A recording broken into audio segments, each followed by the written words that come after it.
Hello students, this is lecture 4 of the chapter motion यानी कि गति। उसका ये क्या है, चौथा लेक्चर है हमारा। इससे पहले हम वेग और चाल को डिस्कस कर चुके हैं।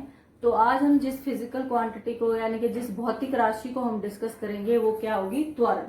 अब आज इसमें हम जो पढ़ेंगे वो है त्वरण।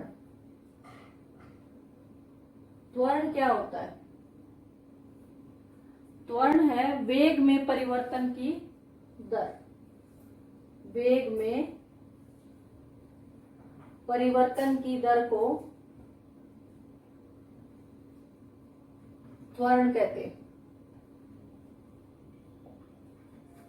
ठीक है, यानी कि वेग में परिवर्तन की दर अगर हमने, तो त्वरण को हम कैसे लिखेंगे?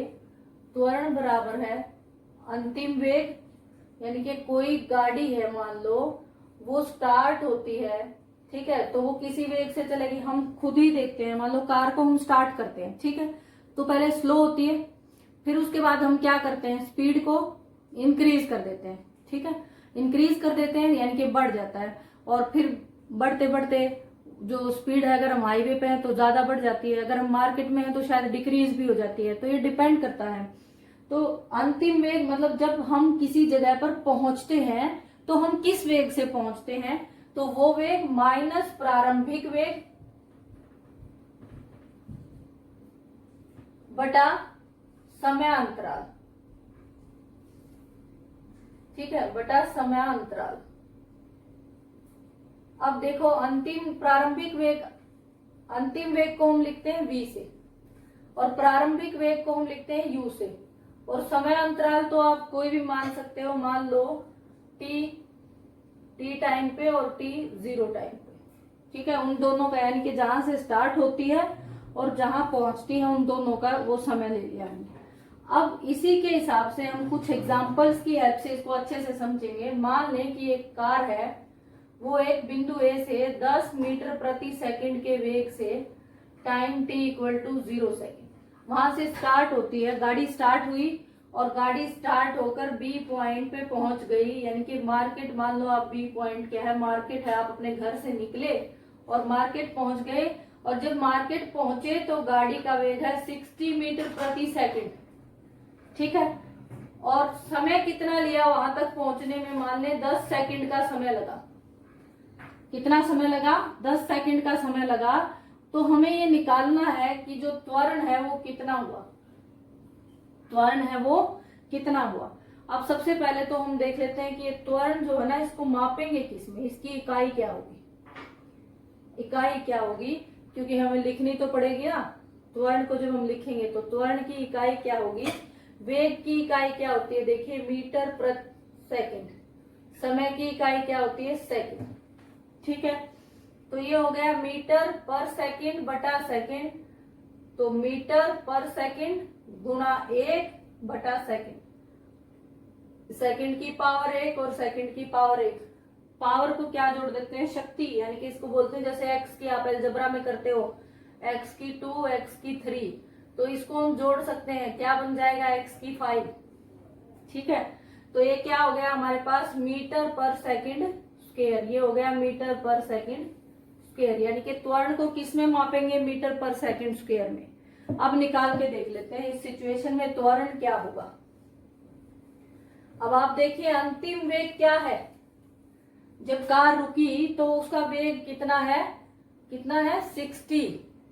कार जब स्टार्ट हुई थी, चली थी, तो वेग कितना था, 10 था ना, 10 मीटर पर सेकंड। u बराबर है 10 और v बराबर है 60, और समय कितना है, अंतिम समय आपका 10 सेकेंड, और वो शुरू हुई थी 0 से, तो ये आ गया हमारे पास 50/10 बराबर है 5 मीटर पर सेकेंड स्क्वायर।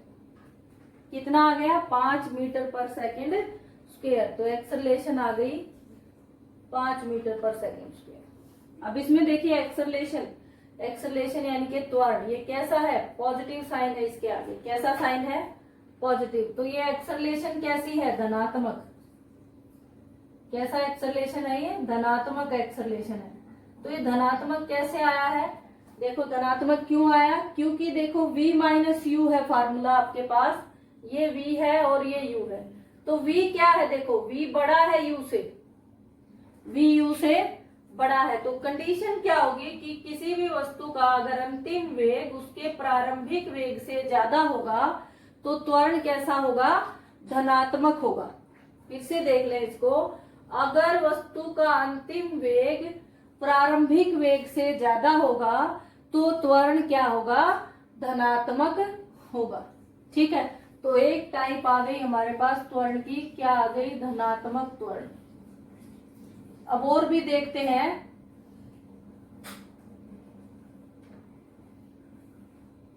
और देखते हैं इसके बाद, इसी उदाहरण में हम आगे एलैबोरेट करते हैं। मान लो बिंदु बी से अब जो व्यक्ति है वो मार्केट से कहीं और चला गया, किसी बिंदु सी पर। ठीक है, अब वो किसी बिंदु सी पर जब पहुंचा है तो उसकी जो गाड़ी थी ना, उसका वेग क्या हो गया, मान लो उसका वेग 20 मीटर पर सेकंड हो गया। ठीक है, 20 मीटर पर सेकंड हो गया। और वो कितनी मिनट पे वहां पहुंचा, पंती इक्वल टू समय कितना हो चुका था, टी इक्वल टू 15 मिनट। मतलब 0 पे तो वो चला था, फिर 10 सेकंड पे वो मार्केट पहुंचा, और मार्केट से पर उसको आगे जाना था, वो आगे गया तो वो कितना हो गया, 15 सेकंड पे उसको जिस जगह पर पहुंचना था वो पहुंचा। मतलब मार्केट के अंदर भी तो हो सकता है ना, किसी शॉप पे जाना पर्टिकुलर। अब मार्केट में भीड़ इतनी हो गई कि स्पीड जो है ना, उसकी वेग जो है वो कम होते होते होते होते कितना हो गया, 20 हो गया। ठीक है, और वो जब जहां उसे पहुंचना था वो कितने पहुंचा, मान लो किसी कपड़े के शोरूम पर ही उसको जाना था, तो वहां वो पर्टिकुलर उस जगह पर 15 सेकंड पे पहुंचा। अब ये जो पूरी स्थिति है ना, इसको हमें अब किसको देखना है, सिर्फ इस सिचुएशन को। ठीक है, अब इस सिचुएशन को विजुअलाइज करते हैं। वो यहां से चला, भी ये छोड़ दें हम, यहां से चला तो यू कितना हो गया उसका। अब देखिए जब सी बिंदु है, सी के हिसाब से तो इनिशियल बिंदु ये हो गया ना, उसका प्रारंभिक बिंदु ये हुआ, तो उसके लिए प्रारंभिक वेग कितना हुआ, 60 मीटर पर सेकंड, और उसके लिए अंतिम वेग कितना हो गया, 20 मीटर पर सेकंड। अब अंतिम 20 मीटर पर सेकंड हो गया। अब त्वरण क्या होगा, त्वरण ए बराबर है, देखो कितना हुआ, अंतिम वेग 20, फार्मूला ही लिख लेते हैं, v माइनस यू बटा T15 माइनस T10।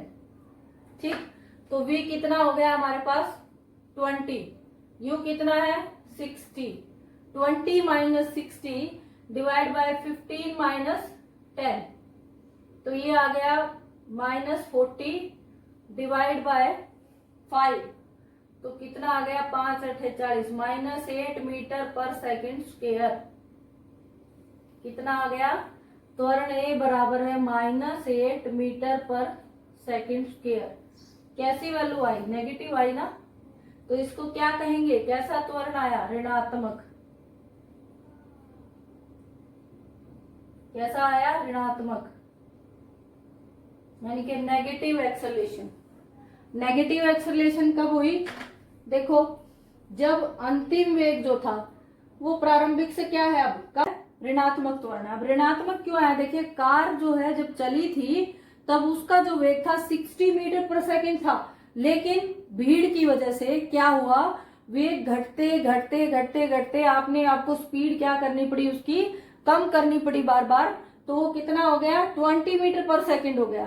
तो जब अंतिम वेग प्रारंभिक वेग से कम हो जाता है तो उस केस में जो त्वरण आएगा वो कैसा आएगा, ऋणात्मक आएगा। कैसा त्वरण आएगा, ऋणात्मक त्वरण आएगा। ठीक है, तो दो टाइप हो गई हमारे पास, धनात्मक और ऋणात्मक।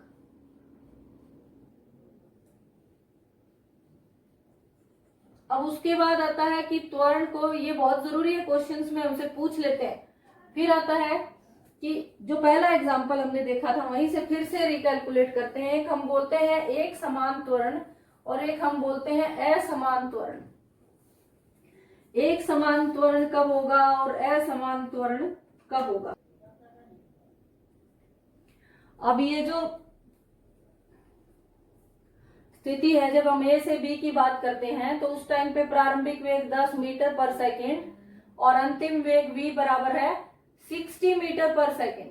ठीक है, और यहां हमने जब कैलकुलेट किया तो त्वरण कितना आया हमारे पास, देखो 50 बाय 50/10 आया था ना, 60 माइनस 10, 50 हो गया, तो 50 बाय समय 10 माइनस 0 10, तो कितना आ गया 5 मीटर पर सेकंड स्क्वायर। यानी कि यहाँ क्या हो रहा है, देखो जो वेग है ना वो हर बार 5 उसके अंदर इंक्रीज हो रहा है, 10 से 15 मीटर पर सेकंड हो गया, फिर 20 मीटर पर सेकंड हो गया। यानी कि वेग में क्या आ रही है, इंक्रीज हो रही है, लेकिन इंक्रीज भी कैसा, हर सेकंड में 5 मीटर पर सेकंड स्क्वायर जो है उससे त्वरण एक्सरलेट हो रहा है, त्वरण में क्या हो रही है, इंक्रीज हो रही है, और कितना 5 मीटर पर सेकंड स्क्वायर की रफ्तार से वो बढ़ रहा है।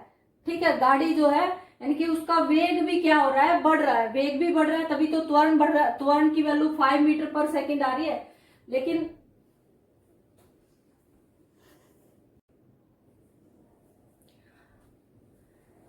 अब ये जो सिचुएशन है हमारी फर्स्ट वाली, ए यू कितना है 10 मीटर पर सेकेंड और बी कितना है 60 मीटर पर सेकेंड और टाइम बी पे कितना है 10 सेकेंड।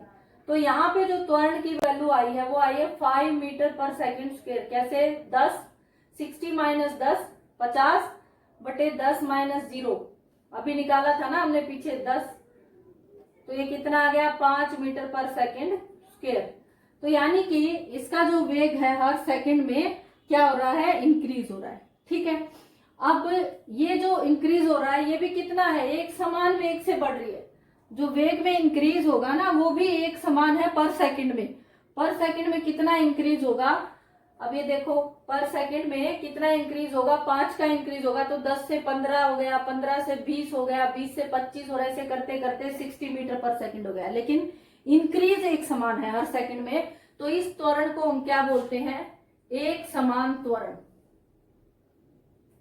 क्या बोलेंगे, एक समान त्वरण। तो तीसरी टाइप क्या आ गई हमारे पास, एक समान त्वरण।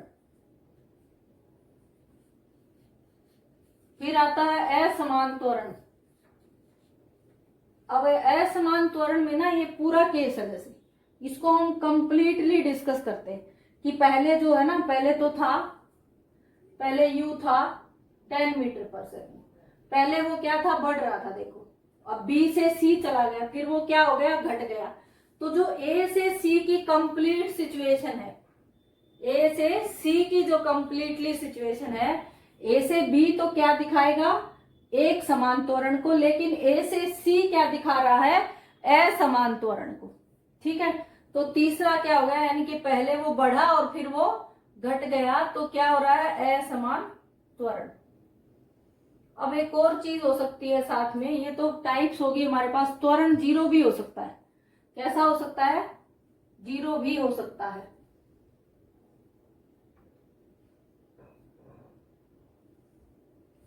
असमान,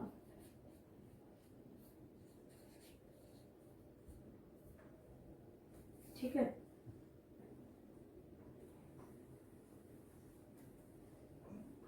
तो अब यहां से क्या आया, वेग जब समय के साथ बढ़ता है तो धनात्मक त्वरण, वेग समय के साथ घटता है तो ऋणात्मक त्वरण, असमान त्वरण। ठीक है, अब त्वरण जो है वो जीरो भी हो सकता है, त्वरण जीरो भी हो सकता है। इसके केस को हम एक और देख लेते हैं। मान लो कि एक कार है, u बराबर है 30 मीटर पर सेकंड के वेग से चलती है किसी बिंदु A से, टाइम t इक्वल टू वहां पे क्या है 0, और वो B बिंदु पर पहुंचती है, A से चली और वो किस पे पहुंची, B पर। B पर भी उसका वेग कितना है, 30 मीटर पर सेकेंड ही है, मतलब वो एक यूनिफॉर्म कांस्टेंट सेम ही रफ्तार से, ना बढ़ रही है वेग ना घट रहा है वेग। तो अगर वो 20 सेकंड में पहुंचती है बी बिंदु पर, तो उसका त्वरण क्या होगा। अब देखो त्वरण क्या होता है, अंतिम वेग कितना है 30 मीटर पर सेकेंड, v माइनस यू बटा t20 माइनस t0, हमने लिख लिया। v कितना है आपके पास, v की वैल्यू कितनी है 30 है, तो 30 minus 30 divide by 20 minus 0, 30 minus 30 क्या हो गया 0, तो एक्सेलरेशन क्या हो गई 0। तो एक्सेलरेशन क्या हो सकती है, 0 भी हो सकती है, त्वरण कैसा है 0 भी हो सकता है। यहां से एक बात और हमें पता लगी, त्वरण जीरो भी हो सकता है, पॉजिटिव भी हो सकता है और नेगेटिव भी हो सकता है। त्वरण जीरो भी हो सकता है, क्या होगा, धनात्मक भी हो सकता है और ऋणात्मक भी हो सकता है। ठीक है, तो ये है हमारे पास त्वरण के कुछ। दैनिक जीवन में अगर हम बहुत सी गतियों को देखें ना अपने आसपास, तो हम आइडेंटिफाई कर सकते हैं इसी के हिसाब से। हम जब गाड़ी में बैठे हों, हमने जब कार को स्टार्ट किया, जब हम शुरू में स्टार्ट करते हैं ना कार को, तो वो क्या होती है, कार की जो वेग है वो बढ़ती है शुरू में। ठीक है, तो बढ़ती है तो वो क्या हो गया हमारे पास, धनात्मक त्वरण। फिर जब आप कार को रोकते हैं, रोकेंगे तो क्या, अचानक से आपको कार रोकनी पड़ी तो ब्रेक लगाएंगे। तो जब हम ब्रेक लगाते हैं तो उस टाइम पर वेग क्या होता है, डिक्रीज होता है। तो उसको हम क्या बोलते हैं, ऋणात्मक त्वरण बोलते हैं। ठीक है, और अगर हम एग्जाम्पल है उसको हम करके देख लेते हैं। अब क्वेश्चन क्या है, एक बस की गति 5 सेकंड में 100 किलोमीटर प्रति घंटे से घटकर 60 किलोमीटर प्रति घंटा हो जाती है। भाई एक बस है ना, वो चल रही है, ठीक है, तो उसने कहा कि बस की गति कितने, उसमें एक बस की गति 5 सेकंड में 100 किलोमीटर प्रति घंटा से घटकर, अब मान लो ये बस है, ये बिंदु से चली, तो यहाँ पे ये बिंदु पे इसकी जो गति थी वो कितनी थी, 100 किलोमीटर प्रति घंटा, आवर, एच लिखा है इसको हमने, से घटकर जब वो बी बिंदु पर है तो उसकी घटकर कितनी हो गई, देखिए 60 किलोमीटर प्रति घंटा। ठीक है, तो अब आपको बताना है कि बस का त्वरण क्या है। अब देखो समय अंतराल तो उसने बता ही दिया है कि कितने सेकंड में घट गई वो, 5 सेकंड। 5 सेकंड के अंदर उसकी जो गति थी ना वो 100 से कितनी हो गई, 60 हो गई। अब जब बस स्टार्टिंग, हमने जब वेग को पढ़ा है तो वेग की इकाई हमने क्या निकाली है, मीटर पर सेकंड। तो हम ज्यादातर जो भी न्यूमेरिकल कैलकुलेशंस करेंगे, एसआई मात्रक इसको बोलते हैं। मात्रक को इकाई भी बोलते हैं हिंदी में और मात्रक भी बोलते हैं, यूनिट इंग्लिश में बोलते हैं। और ठीक है, तो इसका एसआई मात्रक क्या है, मीटर पर सेकंड स्क्वायर। एसआई का मतलब है कुछ इंटरनेशनल स्टैंडर्ड्स हैं, उन international standard system of units के अंदर ये जो वेग है ये किससे मापा जाएगा, मीटर पर सेकंड में मापा जाएगा। तो सबसे पहले तो हमें इसको क्या करना पड़ेगा, कन्वर्ट करना पड़ेगा। 100 किलोमीटर, तो इसको लिख लो 100 गुणा 1 किलोमीटर, कैलकुलेशन में आसानी रहेगी, बटे 1 घंटा। ठीक है, कन्वर्ट करो, 100 तो अलग है ही, 1 किलोमीटर में कितने मीटर हुए, 1000 मीटर। ठीक है, अब घंटे को भी देखो सेकंड में लाने के लिए सबसे पहले घंटे को लो, 1 घंटे में कितने मिनट हुए, 60 मिनट। कितने हुए, 60 गुणा 1 लिख देती हूँ, इसलिए मैं 1 घंटे में 60 मिनट हुए ना, तो 60 गुणा 1 मिनट कर दिया। अब 1 मिनट जो बच गई, 1 मिनट में कितनी सेकंड हुई, फिर से 1 मिनट में कितनी सेकंड हुई, 60 सेकंड। ठीक है, फिर से वो वैसे ही लिख दिया। तो अभी आ गया 0 से 0 कैंसल, इस 0 से ये 0 कैंसल, 2 3 6, 2 5 10, 50, फिर 2 3 6, 2 5 10, तो ये आ गया 250 डिवाइड बाय 9 मीटर पर सेकंड। ठीक है, दूसरा वी, वेग, अंतिम वेग कितना दिया उसने, 60 इंटू 1 किलोमीटर, फिर से वही करना है आपको, बटा 1 आवर। 60, 1 किलोमीटर 1000 मीटर, 1 किलोमीटर का मतलब क्या हो गया, 1000 मीटर, और 1 घंटा मतलब 60 सेकेंड, और 1 सेकेंड मतलब 1 घंटा मतलब 60 मिनट। 1 आवर बराबर है 60 मिनट। ठीक है, और 1 मिनट बराबर है 60 सेकेंड। तो कन्वर्ट करेंगे तो 60 इंटू 60, ठीक है, सेकेंड। ये कैंसल हो गया, 6 से सीधा 10 आ गया, 5, और ये आ गया 3। तो ये कितना आ गया 50/3, ये आ गया हमारे पास 50/3। इसको यहां लिख लेते हैं कॉर्नर में ताकि हम और कैलकुलेशन भी कर सकें। तो u कितना आ गया 250/9 मीटर पर सेकेंड, और v की वैल्यू आ गई हमारे पास 50/3 मीटर पर। अब इसको निकाल लेते हैं। अब त्वरण क्या आएगा, त्वरण A बराबर है v 50/3 माइनस 250/9 डिवाइड बाय समय अंतराल यानी कि 5 सेकेंड है, सीधा सीधा वो तो 5 ही है, गिवन है आपको। अब 9 ले लो आप एलसीएम, 9 एलसीएम आ गया तो ये क्या आ गया 150 माइनस 150 माइनस कितना आ गया ये 250 डिवाइड बाय 5। ठीक, अब इसको कर लेंगे तो ये क्या आ जाएगा 250 माइनस 150 कितना बच गया -100 -100/45। तो ये आ गया 5 × 45, 5 दूनी 10।